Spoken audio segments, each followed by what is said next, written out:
तो मैं अगले वक्ता के रूप में आज के नवनियुक्त साथी जो राष्ट्रीय चेयरमैन के रूप में हमने नियुक्त किया है, राजकुमार जिगान साहब बहुत ही अच्छे नेता हैं, प्रखर वक्ता हैं, उनसे मैं आग्रह करूंगा कि शॉर्ट में अपनी बात को रखें। जी जी, मैं माफ़ी चाहता हूं, मैं किसी पार्टी से नहीं हूं। और देखिए, आज की इस बैठक में उपस्थित इस मुकद्दस मंच पर आसीन जिनके कभी नाम सुना करता था और एक विलक्षण पाठशाला के धनी जोशी साहब, समता सैनिक दल के पूर्व अध्यक्ष, मैं एक बारी गुजारिश करूंगा जोर से ताली बजाकर उनका स्वागत करें। मंच पर आसीन जय भगवान जाटव साहब, जेपी चौहान साहब और ट्रेड यूनियन के द्रोणाचार्य या ये कहिएगा पितामह भीष्म चेतन दास चावरिया साहब, महिला शक्ति के रूप में मेरी छोटी बहन डॉक्टर चंद्रकांता जी, दिल्ली की शेरनी ट्रेड यूनियन की बहुत प्रखर प्रवक्ता पिंकी सूद, सुजाता जी, पिंकी सूद जी, महिला शक्ति के रूप में मेरे सामने तमाम मेरे नौजवान साथी, मेरे बुजुर्गवार, और आज इस मुहिम को लेकर चलने वाले धम्माचार्य कपिल साहब, मैं आपका बहुत बहुत धन्यवाद करता हूं और आपका बहुत बहुत अभिनंदन करता हूं। धन्यवाद इसलिए भी करता हूं कि आपने एक अदनान से प्यादे को इस बहुत बड़ी मुहिम का चेयरमैन बनाया। मैं सर्वप्रथम आपका ऋणी रहूंगा कि इस दलित समाज की लड़ाई में, कौम की लड़ाई में आपने जो मुझे जिम्मेदारी दी, मैं नतमस्तक उसका निर्वहन करूंगा। माननीय सुशील कुमार सूद साहब, जुल्फिकार जी, गौतम साहब और मीडिया से हमारे राजकुमार जी, गौतम साहब, बहुत ही सम्मानित साथी भाई दीपक जी, मैं 2 मिनट का समय लूंगा आपका कपिल जी, क्योंकि ये जो मूर्ति आई हैं, देखिए नेता क्या है कि फूलों, तारीफ और नाम का भूखा है, ना कोई किसी चाय का भूखा, ना किसी खाने का भूखा। यदि हम मंच पे किसी का नाम लेते हैं तो उसका सीना भी चौड़ा जाता है और कहीं ना कहीं सम्मान भी बढ़ता है। भाई प्रकाश जी, भाई राजेश बेनीवाल जी, चिराग दिल्ली वाले, भाई रईस बेनीवाल जी, हमारे नरेला वाले 2 रईस बेनीवाल जी हैं, और बहुत ही सम्मानित साथी सुशील सूद जी, बेदी जी, भाई राजेश वैद जी और तमाम मेरे साथी। यदि किसी का मैं नाम भूल गया हूँ या छोड़ दिया है तो मैं माफ़ी चाहता हूँ। कपिल साहब, मैं दिल्ली नगर निगम ट्रेड यूनियन का एक छोटा सा नेता हूँ, इसलिए मुझे अपने सब्जेक्ट की बात करनी चाहिए, अपने सफाई कर्मचारियों की बात करनी चाहिए, और वही मुद्दा मैं आपके सामने रखूंगा। आपने कहा कि दिल्ली में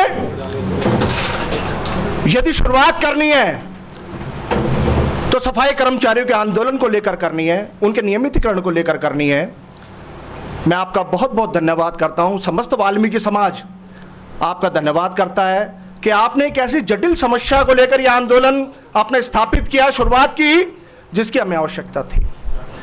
अब तक हम लोग ट्रेड यूनियन के माध्यम से, चेतन जी, अलग अलग आंदोलन करते थे, लेकिन बड़ी खुशी की बात है कि आज सर्व समाज, सर्व दलित समाज आज एक झंडे के नीचे है, एक मोर्चे के रूप में काम कर रहा है। मैं आपका बहुत बहुत धन्यवाद करता हूं। लेकिन एक बात कहूंगा कपिल साहब, जमीन जल चुकी, अभी आसमान बाकी है, कि जमीन जल चुकी, अभी आसमान बाकी है, सूखे कुएं, तुम्हारा इम्तिहान बाकी है, और समय पे बरस जाना है मेघ।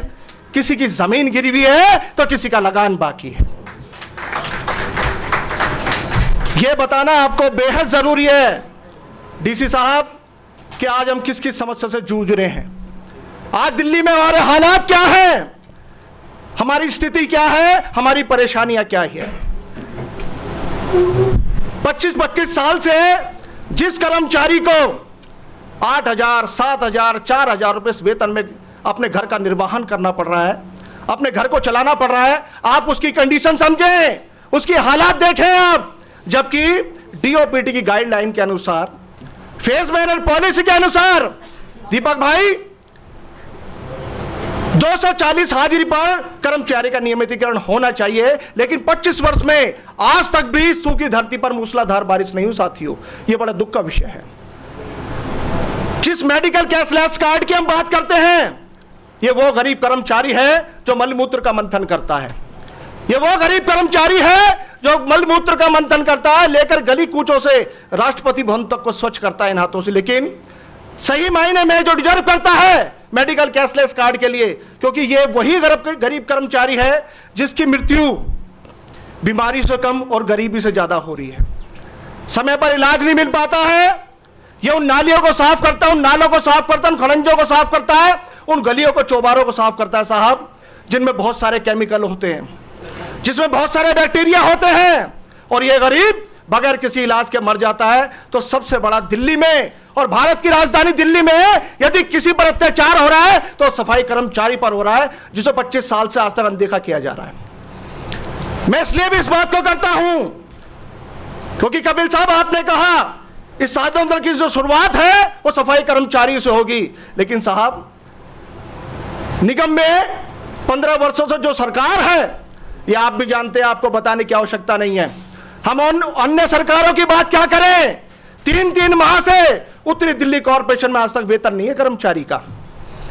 उस गरीब के दिल से पूछो कि अपने घर का निर्वहन किस प्रकार करता है।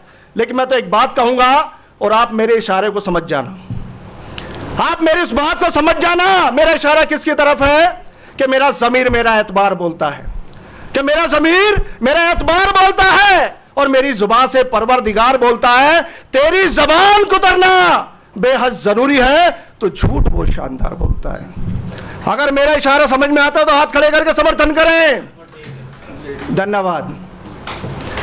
आज जो 14 वर्ष सरकार काबिज है निगम में, सबसे पहले उसको उखाड़ फेंकना है। अगली सरकार की बाद में बात करेंगे। आपने देखा होगा चेतन जी, आपको रिटायरमेंट हुए 2 साल हो गए हैं। मैं आपसे ही पूछना चाहता हूं कि आपके जितने भी टर्मिनल बेनिफिट से मिले, नहीं मिले। जिस आदमी ने 40 साल दिल्ली की सेवा की सफाई कर्मचारी के रूप में, और जब उसका टर्मिनल बेनिफिट की बात आती है, उसके अंतिम लाभांश की बात आती है, तो गरीब दफ्तरों को चक्कर काटता है। वो गरीब दफ्तरों को चक्कर काटता है और लोग उससे घूस मांगते हैं, रिश्वत मांगते हैं कि आपका लीव एनकैशमेंट, आपके एरियर्स, आपके पीएफ, आपके जीआईएस, आपका पीएफ, ये तब मिलेगा जब आपको पैसा देना पड़ेगा। तो साहब सबसे पहले तो इन जटिल समस्याओं पर हमें कुछ करना है। तो कपिल साहब, आपने जो मुझे जिम्मेदारी दी है, मैं उसका पूरी ईमानदारी के साथ निर्वहन करूंगा, बिल्कुल ईमानदारी के साथ, यह आपको मैं वचन देता हूं। आवाज बुलंद नहीं है। सुजाता जी, जय जय जय जय जय भीम। धन्यवाद। जय भारत, जय हिंद।